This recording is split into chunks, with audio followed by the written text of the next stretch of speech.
Live from the virtual lounge in cyberspace, it's Beats and Eats.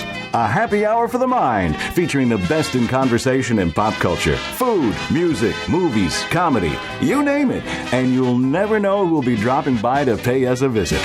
Now, here are your hosts, KYRIE and Nick Gelso. The virtual lounge is open. KYRIE, Nick Gelso, and Nick, I'm going to call it a political edition. Let's not camouflage it. We're going to talk politics on this edition of Beats and Eats. And recently we released a show that went over the Electoral College map, which showed Hillary Clinton with a huge lead in the presidential race over Donald Trump. And we tried to steer away from our opinions, but this show is going to have opinions. We've got legendary Democratic strategist Bob Shrum. You've seen him on MSNBC, NBC, you see him on Meet the Press. Nick, this is an honor to have him in the virtual lounge. Sure is. I mean, if you don't know who Bob Shrum is, you don't like politics because he's been around forever. I mean, you go back to, John Kerry, Al Gore, right? I mean, Jimmy Carter. Well, not only that, Nick, the man, well, it's a good thing you brought up the Jimmy Carter 1980 campaign. He worked for Ted Kennedy He wrote that speech. Yes, he wrote my favorite political speech. You cry when you watch it. I cry when I watch Ted Kennedy's convention speech. Ted Kennedy lost that election and yet gave maybe the most memorable political speech of all time, in my opinion. It was a concession speech. I love that speech. He worked for Carter in 76, for 9 days. He worked for McGovern in 1972. He worked for Kerry in 1984. Granted, that was a losing campaign. I can't wait to talk to him about the John Kerry campaign. I almost said Bob Kerry because Bob Kerry, the senator from Nebraska back in the day. But go ahead. I really, first of all, I love that he's from Pittsburgh, PA, but I really love the fact that he's from Pittsburgh, Ty. That's another political analyst or operative or strategist that's from Pittsburgh. Yeah, there's quite a few. There's something about PA, and of course, the governor of Pennsylvania, Ed Rendell, who's a big wig in Democratic politics. He's on TV all the time. I love Ed Rendell. What I love about Ed Rendell is just how blunt he is about everything. I mean, he calls it like it is. And that would be an interesting... And he calls football night. He's a great guy. Love watching him. And for those of you listening that are saying to yourselves, okay, guys, why are you doing a show about the Democrats? Well, if you go back in our archives, my friends... We've featured Trump advisor Roger Stone a couple of times on this show. Yeah, and here Roger's getting a lot of mentions online now, or on air now. Have you noticed as part of that whole, triumvirate with Trump, Bannon, and now Stone, Trump surrounding himself by political operatives. He's getting a lot of mentions lately, our boy Roger. I love Roger. Well, Roger, of course, going on and on and on. What about Hillary's health and Bill's picadillos? And there's not a conspiracy theory that Roger Stone doesn't like. Hasn't touched. Hey, by the way, did you see Hillary last night on Jimmy Kimmel? She was great. Here's what I don't understand, and I'm going to ask Bob Shrum about this. Why doesn't she do more of this? Yeah, it's a good question for him, but I'm sure he's tired of getting the question because everybody asks, why doesn't Hillary put herself in more candid situations? I mean, yes, we all want to see press conferences. Absolutely, we want to see press conferences, and she just runs from that. But she's great in settings where she could be herself and not be the hawk. Well, it's so funny. Everybody's talking about, well, not everybody. I'm starting to sound like Trump when I'm saying everybody's talking, or people are saying, not quoting sources. But there are conspiracy theorists online from the right talking about how Hillary hit her head and has all sorts of health issues. I think the word dementia's even been floated around, which is ridiculous. Tourette's. It's just asinine. So Hillary goes on the Parkinson's show. Yes, Parkinson's. So Hillary goes on. I'm sorry, I keep interrupting. No, it's all right. Parkinson's has been mentioned alongside of Bill too. It's nonsense, unfounded nonsense. So Hillary goes on Kimmel last night. I love it. Jimmy Kimmel's like taking her pulse, and she opens up a jar of pickles. Yeah, I thought about that. I watched it on the replay this morning. Do you think that pickle jar was open? I have a hard time opening pickle jars. So do I. That's why I'm asking. Yeah. Like I can't tell you how many times I got to get a butter knife and bang the side of the lid. Well, I was doing that last night. It's funny you mentioned that. We had spaghetti last night. Michelle says, "Hey, you gonna open some sauce for me?" I'm like, "Sure, no problem." I walk in. I can't open it up. Ray, we're a foodie podcast. Blue Apron is our sponsor, and you're making pasta sauce. Yes, I know. Ty, oh my God! But Michelle's a good cook. She adds her magic touch to it. I mind you. Well, and that's it. You could doctor just about anything up if you got the touch. But we might as well talk a bit about Blue Apron. Let's talk about Blue Apron, Nick. It is taking America by storm, taking dinner tables by storm. It is, isn't it? I mean, right now, I think I read somewhere 8 million meals served in 2016 already. We got 3 or 4 months left. And on top of that, Ty, this company only started 3 years ago, right? And by some young people who were serving meals out of their apartment in New York. And now it is a multi-million dollar company. And it's putting sophistication back into food. I mean, the commercials that you see on television, they are so well done. And Ty, the products that come to your house are well done. Blue Apron says their mission is to make incredible home cooking accessible to everybody, and they do that, man. Every Friday, Blue Apron is waiting on my front door. It's also waiting on the front door of 99% of the continental U.S. because they service 99% of the continental U.S. Blue Apron ships the exact amount of ingredients required for every recipe. They're reducing waste, Ty, and all their packaging is biodegradable and recyclable. Well, tell us where we can get it, Nick. Yeah, it only costs $10 a meal, and which I think is so affordable.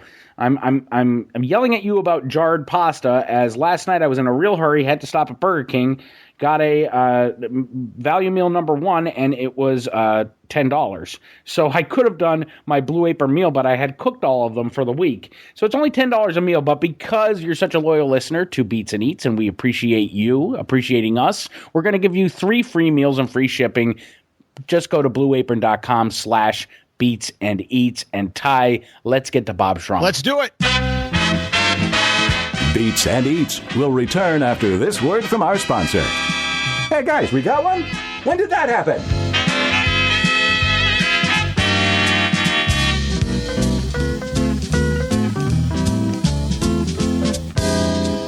Hi there.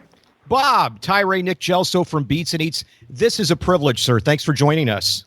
Glad to be here. Yeah, so I saw you on Andrea Mitchell today, earlier this morning, and I got to tell you, thank you so much for pointing out the fact that the media wants a horse race. At least it seems that way with these Clinton emails and the Clinton Foundation. We don't hear nearly enough about Donald Trump's tax returns in comparison.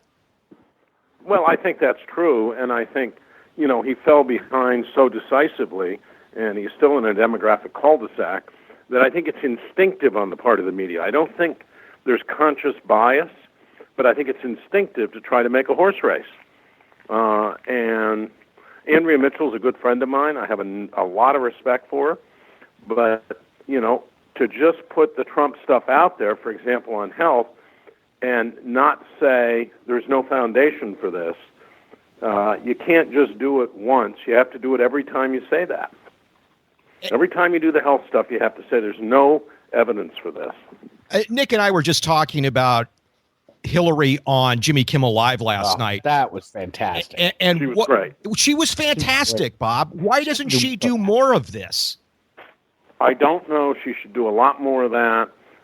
In private, she's funny. She's accessible. She's relatable. That word I don't like, but you know what I mean. She connects with people. And I'd like to see more of that context. I don't mean just sitting around with 5 people talking about a problem, but just letting herself be herself in public. Some politicians have trouble with this. It was a struggle for Al Gore to be as real and genuine in public as he actually is and was in private. As far as Hillary goes, I mean, she is just so compelling when she is herself. You want to watch her be herself. There's all this hubbub about the press conferences. And I understand being partial media here, we want to see Hillary in a press conference environment answering questions. But truthfully, Bob, why would she do it right now when Donald Trump is burying himself every time he speaks or tweets? Why would she give herself an opportunity to gaffe, I guess, when Donald's just doing it for her? Well, look, there's an old political adage, don't get in the way of a train wreck. Right. And there's a train wreck on the other side. And so I think it's smart for her to let that unfold. Secondly, she does a press conference. There's going to be nothing but questions about emails and health. And as I said on Andrea Mitchell's show, the Monmouth poll asked a very smart question about the emails. And 64% of people said, to borrow a phrase from Bernie Sanders, they don't want to hear any more about her damn emails. It's baked in. It's already in the numbers. It's already in the attitudes. People, voters, I think, are actually hungry to hear about the economy, income inequality, how that's going to be dealt with, the cost of college, issues like health care, and obviously how we're going to handle terrorism. Those are the big issues in the minds of voters, but somehow or other they don't seem to get a lot of attention from the media.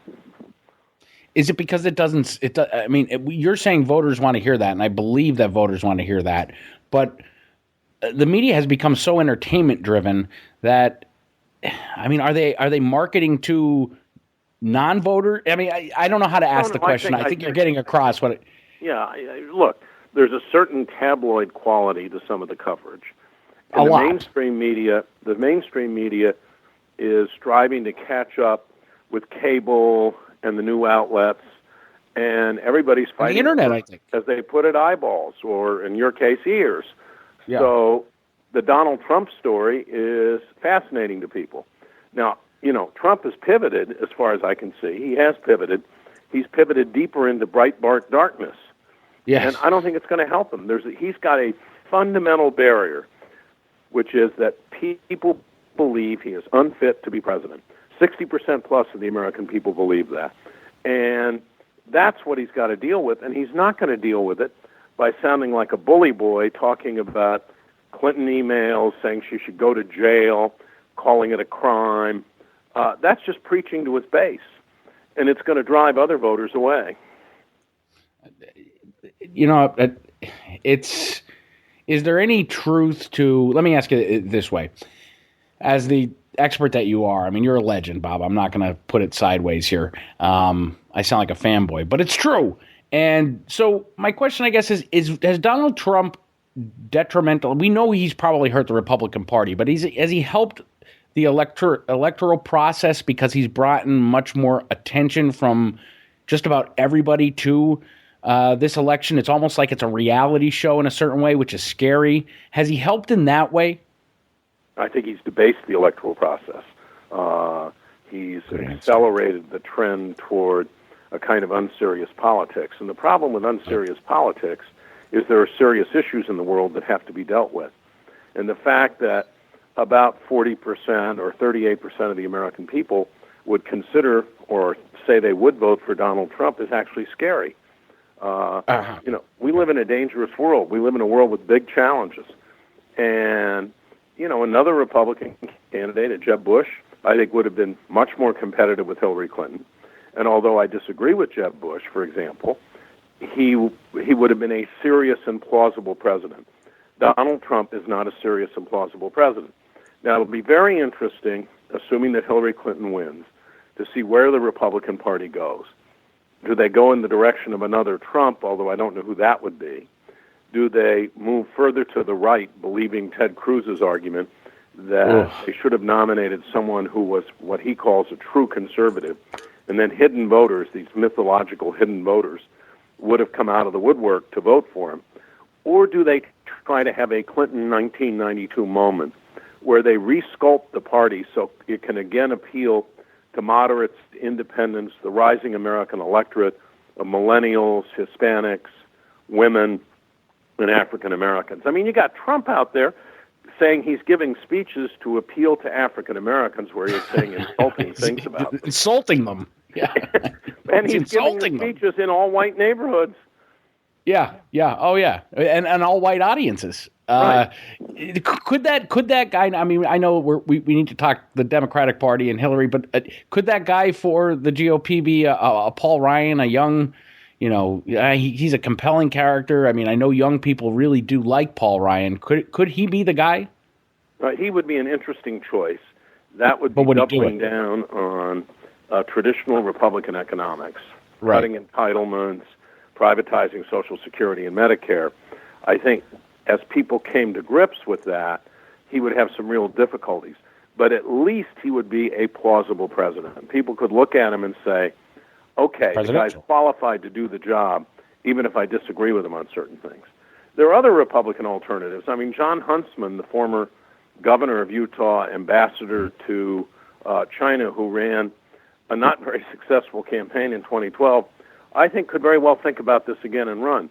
Now, whether the Republican Party would ever accept him, I mean, he, for example, accepts the marriage equality. Whether the Republican Party would ever accept him is another question.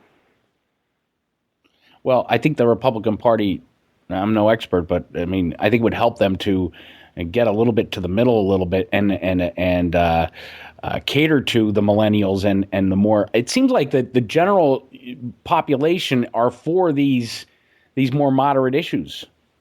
Oh, listen. There's my friend Steve Schmidt, who ran the McCain campaign, has often said to me that he believes that if there were a fiscally conservative, socially moderate, or liberal Republican Party in California, it would be very competitive. But after they got drubbed in the 2010 election, the Republicans thought about what they'd done wrong, the Republican State Committee, and they decided they'd been too liberal. They hadn't been conservative enough. I mean, that's a recipe for never winning an election in California, and increasingly in the country. Yeah, Bob, what happened to this big autopsy that the Republican... They took it as a to-do list. Yeah, I guess so. Do it again and do more. Do it again. They ignored it. It makes absolutely zero sense, but you're not going to win a Republican primary being a moderate, probably, right? That's the problem. And it got even more complicated this cycle because the Republican establishment, leadership, has always gotten its way up until now at least for 50 years, on who the Republican candidate should be.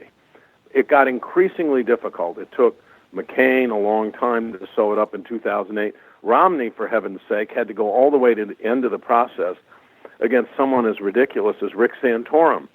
And the Republican Party rode the Tea Party folks to power in the House in 2010 and the Senate in 2014. And there's a line in JFK's inaugural address, those who ride on the back of the tiger often end up inside. Well, that's what happened to the Republican Party this year. Right. Those folks took over, and they're not going to go away. And they're incredibly powerful, for example, in the Iowa Republican caucuses. Those caucuses are dominated by socially conservative folks who are really alienated and angry about the changes in America, the cultural changes, the demographic changes, the fact that we're becoming a majority non-white country. Bob, is Trump trying to lose this on purpose? This is serious questions because, honestly, I've been following politics for 40 years, and I was raving about the Kennedy speech from 1980 at the convention before we got you on the air here. And I've never seen anything like this. I've never seen a campaign that's run this incompetently. Well, it's the weirdest campaign of my lifetime, that's for sure. He is certainly not trying to lose, but he doesn't know how to win, and I don't think he knows how to take advice and listen to people. So what he's done now with this guy Bannon from Breitbart is doubled down on somebody who shares his anger, his sense of conspiracy theories, his alienation, his positions on immigration, and his hatred for Hillary and Bill Clinton. So I don't think he's trying to lose. I think he's just found a way to lose. Do you think there's any I'm sorry, Ty, do you think there's any truth to the discussion about him having the alternative plan of taking a guy like Bannon and then launching a Trump news network and something to go, against Fox? There's been a lot of talk about that.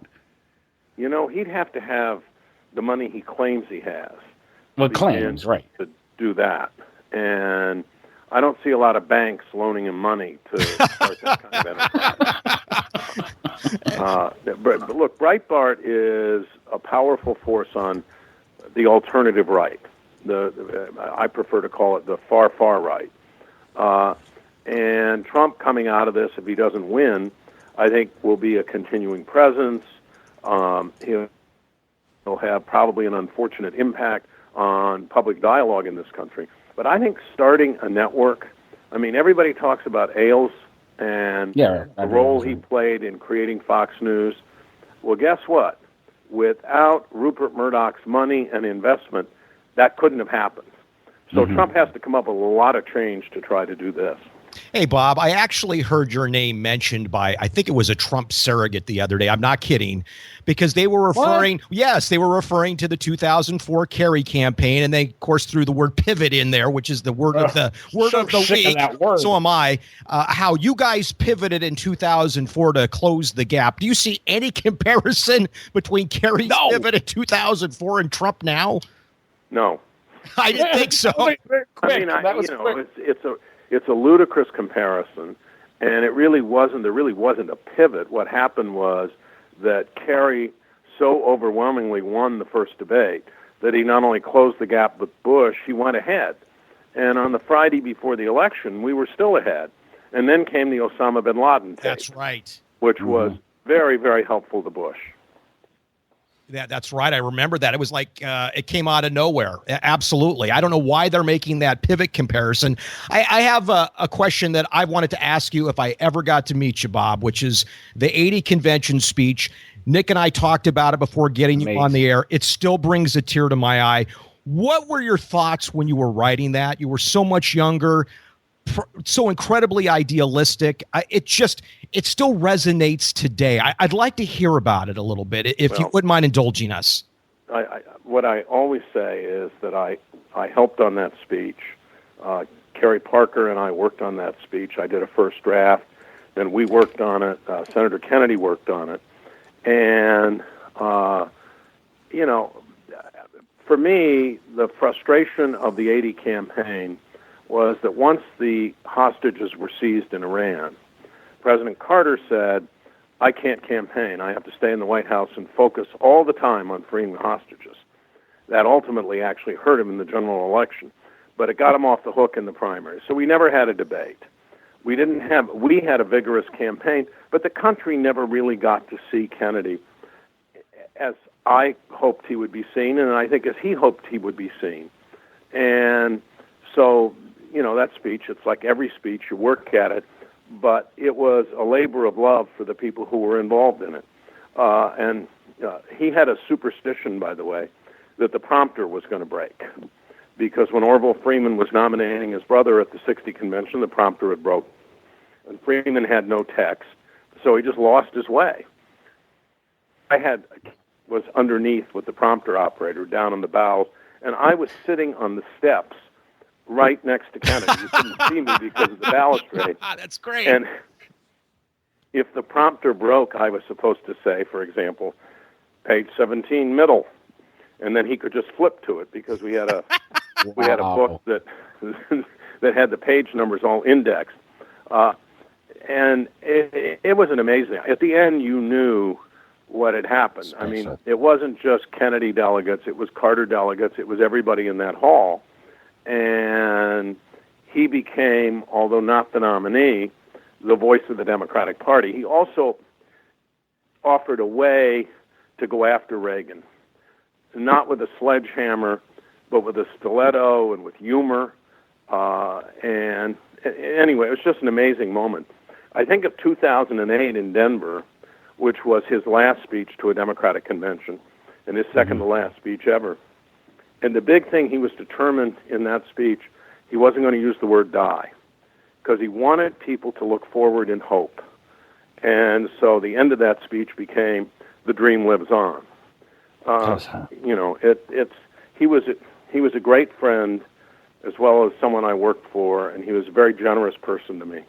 Bob, thanks for sharing that story. I'd never heard that, and it still brings a tear to my eye. Nick will tell you that. I hear that speech, and it just chokes me up. It really does. He's choked up now. I am. Well, it worked then. The speech worked. It was a magical moment. I mean, there are a few speeches that have that kind of impact. I can think of in the Kennedys, JFK's inaugural address, Bobby Kennedy's speech the night Martin Luther King was shot. Yeah. Ronald Reagan's speech when the Challenger was destroyed. Yep. Those are very powerful moments. Most speeches are skywriting. They're said and they just disappear, even if they're very good. But some live on and acquire a certain. They become standards by which people compare other speeches. Where do you think Obama's from this year's DNC rates? I mean, I thought it was just a beautiful speech. Perfect. I did too. I thought, listen, he is capable among modern orators. I mean, amazing. Modern politicians. He is capable of giving spectacular speeches, and he has. I think he's given too few of them. The criticism of him in 2008 was that he was all speech and no substance. Yeah. He became president, and he was a lot of substance, and in my view, too little speech. Yep. And it was a huge mistake for Democrats in 2010 to not have him out there making the case in the midterms, trying to minimize the losses. Same thing in 2014.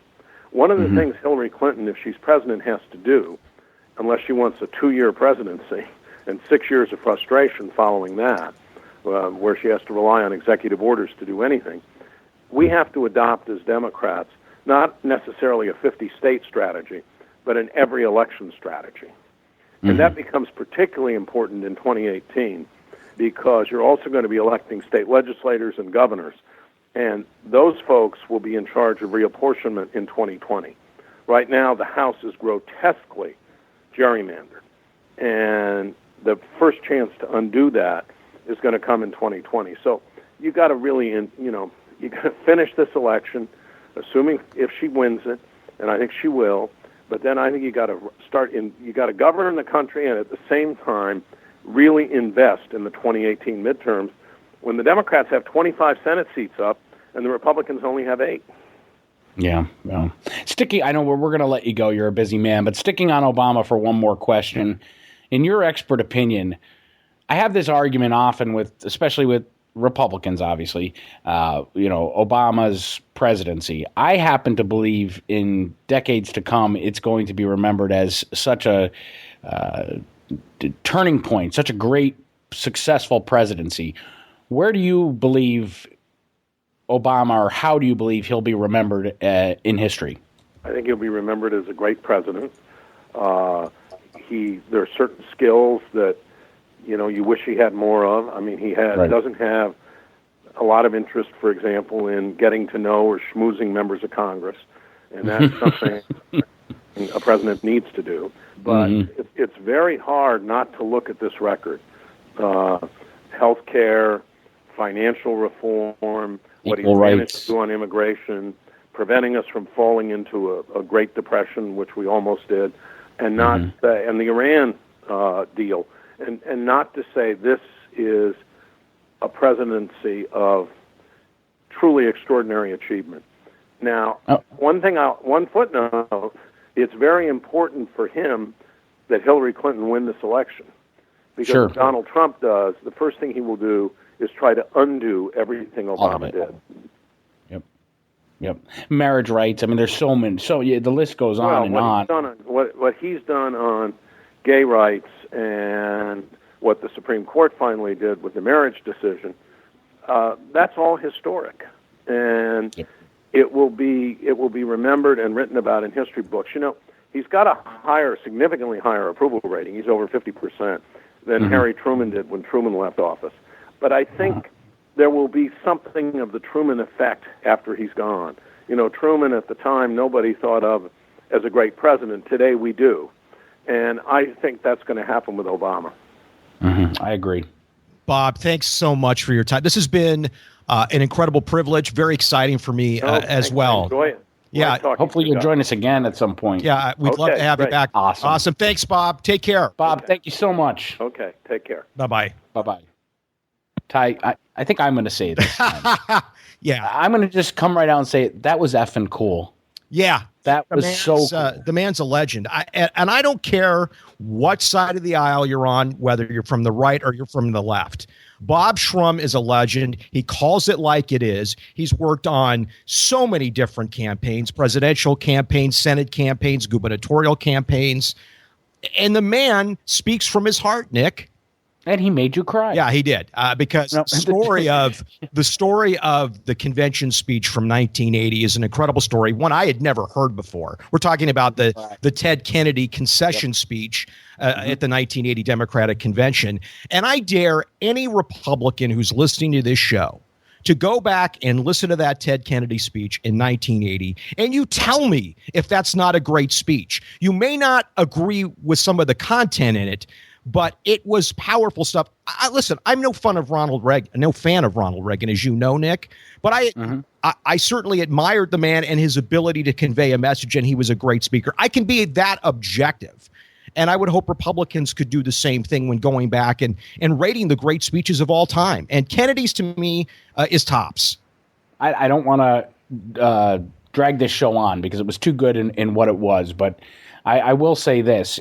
I usually try to be, I mean, Ty, there's no question about it. You're a liberal Democrat, and I usually try to toe the line on this show a bit. I mean, I think the listeners know I'm also a Democrat, but I don't normally gush the way I did. On the flip side of that, I gush all over Roger Stone too, but you're talking about a different caliber of political expert here. We're talking without putting Roger down. I'm not putting Roger down. He's a political operative, and he's interesting and amazing and intriguing because he brings up some really crazy, wacky points that may or may not be true. But today, what you heard today on Beats and Eats is a legend, and it will go down in our. We've had many great guests in all walks of life, right, Ty? Many famous people, but this one's right there with it. And if anybody has questions, Ty, I mean, why don't we throw out our Twitter handle? Absolutely, I'm at Coog88. I'm at CLNS_Nick, and it's still pretty tricky, Ty. It's at Beat the letter N Eats, and Nick, we can't top this. So with that, no, the lounge, it's closed. The virtual lounge is now closed. For Beats and Eats, I'm your bartender. Until next week, stay cool.